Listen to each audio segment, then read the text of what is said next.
महर्षि दयानंद जी महाराज पर एक ओछी और प्रसिद्ध कथावाचक रामभद्राचार्य जी द्वारा महर्षि दयानंद जी महाराज पर एक ओछी और मिथ्या टिप्पणी की गई।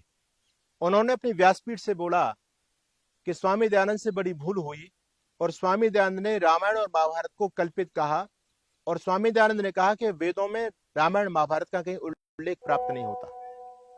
मानभाव मैं आपसे पूछना चाहता हूं कि वेद प्राचीन है, रामायण काल प्राचीन है? पहली बात, रामायण काल तो भी लाखों वर्षों का है, लेकिन वेद तो अपौरुषेय है।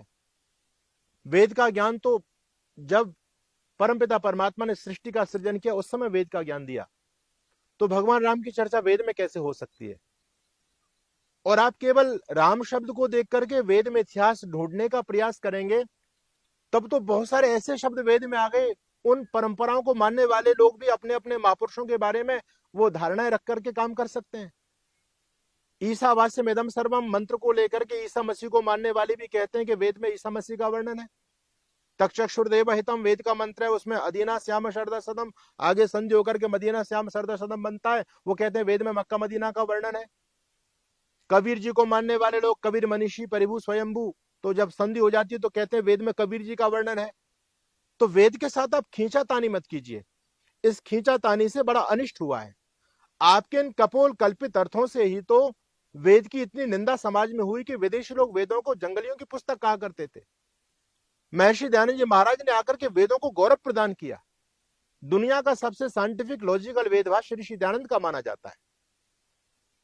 तो क्या मैं इस बात पर नहीं आना चाहता, वेद की बात नहीं करना चाहता, मैं तो ये कहना चाहता हूं कि आपने जो मिथ्या आरोप महर्षि दयानंद जी महाराज पर लगाया है कि स्वामी जी राम और कृष्ण को यानी रामायण और महाभारत को कल्पित मानते हैं, बिल्कुल मिथ्या आरोप। आपने कहां से पढ़ करके ऐसा बोला?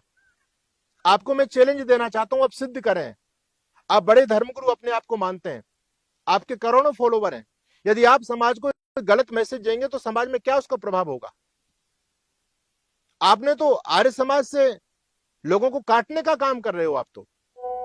बल्कि आपको इस समय यह समझना चाहिए कि संकट के दौर में, इस वैचारिक युद्ध में, यदि हम सनातन धर्म की रक्षा कर सकते हैं तो हमारी विचारधारा दृढ़ होनी चाहिए, मजबूत होनी चाहिए, साइंटिफिक होनी चाहिए, और उस साइंटिफिक सनातन विचारधारा को समाज में रखने का काम महर्षि दयानंद जी महाराज ने किया। आर्य समाज अलग से कोई मतपंथ संप्रदाय का नाम नहीं है। आर्य समाज एक सुधारवादी आंदोलन का नाम है, जो सनातन धर्म में और हमारे महापुरुषों के बारे में जो हमारे धर्म ग्रंथों में गलत बातें डाली गई थी, स्वामी दयानंद जी महाराज ने उन्हीं बातों का खंडन किया है। किसी सनातन वैदिक परंपरा का खंडन नहीं किया, बल्कि उन सभी का मंडन किया है। आप अपने आप को बहुत विद्वान मानते हैं, मैं आपका सम्मान करता हूं। अगर आपको अपनी योग्यता का आप दंभ भरते हैं तो हम आपसे डिबेट के लिए भी तैयार हैं, और आप दिखाएं कि आर्य समाज के प्रवर्तक महर्षि दयानंद जी महाराज ने रामायण महाभारत को कल्पित कहां माना है। तो मानभाव मेरा आपसे निवेदन है कि आप ये समाज को बरगलाने का काम बंद कीजिए। और मैं समझता हूं ये आपने जो बयान दिया है जानबूझ करके कुटिलता पूर्वक दिया है, क्योंकि आज एक समय चल रहा है, जो विदेशी लोग हैं, जो विधर्मी, जो देश को तोड़ने वाली शक्तियां हैं, वो जानबूझ करके आर्य समाज से हिंदू समाज को दूर करना चाहती हैं। वो इस बात को जानती हैं कि अगर हिंदू समाज आर्य समाज के संपर्क में रहेगा तो हम इसका बालबांका नहीं कर पाएंगे, फिर इस देश में गजबा हिंद नहीं हो सकता, फिर इस देश में क्रिश्चियनिटी का हम प्रचार नहीं कर पाएंगे, क्योंकि स्वामी दयानंद के तर्कों का जवाब उनके पास में नहीं। आज भी मुल्ला मौलवी पादरी इन समय भगदड़ मची हुई है, तो ऋषि दयानंद के तर्कों के सामने सभी धराशायी हो जाते हैं। इसलिए उन लोगों का ये प्लान है कि हिंदू समाज को आर्य समाज से दूर किया जाए, और हिंदू समाज आर्य समाज से तभी दूर हो सकता है जब आर्य समाज के बारे में मिथ्या समाज में प्रचार किया जाए, झूठा प्रचार किया जाए आर्य समाज के बारे में। आप पंडित मदन मोहन मालवीय को पढ़ लेते। पंडित मदन मोहन मालवीय तो कहते हैं कि आर्य समाज दौड़ता है तो हिंदू समाज चलता है, आर्य समाज चलता है तो हिंदू समाज बैठ जाता है, आर्य समाज बैठ जाएगा तो हिंदू समाज सो जाएगा, और जिस दिन आर्य समाज सो गया उस दिन हिंदू समाज धरती से समाप्त हो जाएगा। आर्य समाज तो हिंदू समाज की छावनी है। राम और कृष्ण हमारी दो आंखें हैं। अगर हम राम और कृष्ण को नहीं मानेंगे तो क्या मोहम्मद और ईसा मसीह को मानेंगे? ये बयान आपने जो दिया है, मैं इस बयान के पीछे की आपकी षड्यंत्र को, राजनीति को नहीं समझ पा रहा हूं कि आपको कुछ बहुत बड़ा पुरस्कार दिया गया है पीछे से, या आपसे जानबूझ करके बयान दिलवाया गया है। लेकिन मैं आपके इस बयान की निंदा करता हूं, और आज मैं चैनल के माध्यम से आपको यह भी बताना चाहता हूं कि जब जब विधर्मी लोगों ने भगवान राम और कृष्ण पर गंदे गंदे आरोप लगाए हैं, तब तक आर्य समाज मैदान में आया है। विधर्मी लोगों ने 1920 में पुस्तक लिखी थी, कृष्ण तेरी गीता जलानी पड़ेगी। उस समय उस पुस्तक का उत्तर देने की किसी में हिम्मत नहीं थी। तब आर्य समाज के विद्वान पंडित चमुपति एमए ने ईंट का जवाब पत्थर से दिया और उन्होंने पुस्तक लिखी रंगीला रसूल। उस पुस्तक से हड़कंप मच गया और आर्य समाज के बलिदानी प्रचारक महाशय राजपाल को इस पुस्तक के परिणाम स्वरूप अपना बलिदान देना पड़ा। आर्य समाज वो संगठन है कि जिसने अपना बलिदान देकर के अपने महापुरुषों के सम्मान की रक्षा की है। निजाम हैदराबाद ने जब मंदिरों पर ताले लगा दिए थे, हिंदू समाज को जब वहां सताया जा रहा था, उस समय आर्य समाज खड़ा हुआ और देश का सबसे बड़ा सत्याग्रह हैदराबाद के अंदर आर्य समाज के लोगों ने जाकर के किया और निजाम हैदराबाद को नाक रगड़नी पड़ी। मंदिरों में लगे घंटे घड़ियालों पर प्रतिबंध को उसको हटाना पड़ा। यह काम आर्य समाज ने किया है।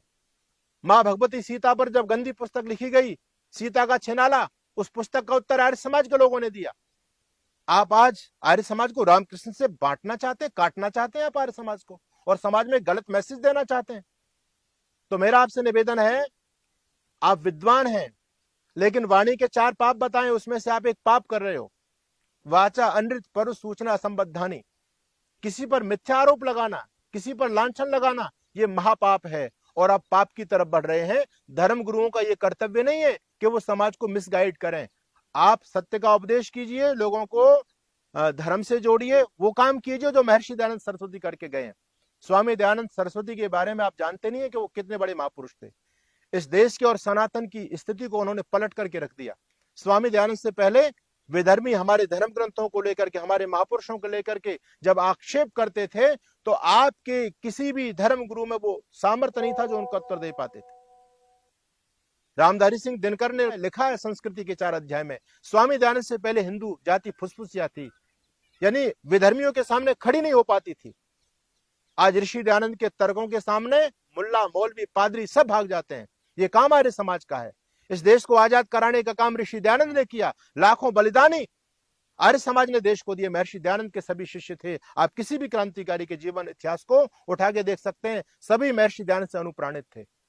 अंधविश्वास, ढोंग, आडंबर, रूढ़ियां, वेद के नाम पर अनर्गल प्रचार, ये सब का खंडन ऋषि दयानंद जी महाराज ने किया, इस सनातन परंपरा की रक्षा की।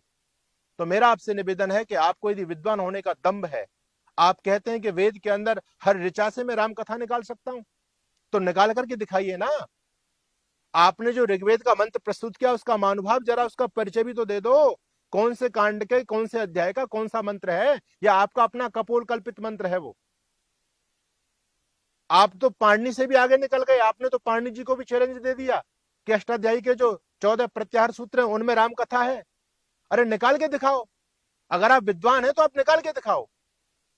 ऐसे तो कोई भी कह देता है। लोग हमने देखे मंचों पर कहते हैं अभी मेरे पास समय नहीं है, नहीं श्लोक की व्याख्या में मैं 7 दिन तक इसकी व्याख्या कर सकता हूं। अरे करो ना, तुम लोगों को क्यों पागल बना रहे हो? तुम इतने बड़े विद्वान हो तो अलग से कोई रामायण लिख करके दिखाओ। लिखो प्रत्याहार सूत्रों में कहां से रामायण आ गई। आप तो आप समाज को बरगलाने का काम मत कीजिए, मिसगाइड मत कीजिए। अब मैं जानता हूं कि आप पाखंड को बढ़ाने का काम कर रहे हैं। ऋषि दयानंद वो सुधारवादी आंदोलन के जनक हैं जिन्होंने सनातन परंपरा और देश की रक्षा की है। तो ये वैचारिक क्रांति का युग है। इस वैचारिक क्रांति में यदि हम सनातन धर्म की विजय पताका फहराना चाहते हैं दुनिया में, तो हमको ऋषि दयानंद के झंडे के नीचे जाना पड़ेगा। महानुभाव, आप उनमें कमियां ढूंढ रहे हैं। मैं अन्य भूलों की चर्चा नहीं करता, मैं तो एक भूल की चर्चा करता हूं। कौन सी भूल ऋषि दयानंद ने की? आप ऋषि दयानंद को समझ पाएंगे क्या? ऋषि दयानंद क्या है? जिस ऋषि दयानंद के सामने नास्तिक, मुल्ला, मौलवी, पादरी सभी निस्तेज हो गए। काशी नगरी को जिसने हिला के रख दिया, दुनिया में वेद धर्म का डंका जो बजाकर चले गए, आदि गुरु शंकराचार्य के बाद में जो शिथिलता सनातन धर्म में आई थी, उस शिथिलता को दूर करने का काम ऋषि दयानंद जी महाराज ने किया। आपने कितने विधर्मी लोगों को सनातन धर्म में दीक्षित कर दिया, आप मुझे बताइए। स्वामी दयानंद ने तो पहली शुद्धि की। इस देश की हर समस्या का समाधान ऋषि दयानंद लेकर के आए। तो उस महापुरुष पर कीचड़ उछालने का प्रयास मत कीजिए।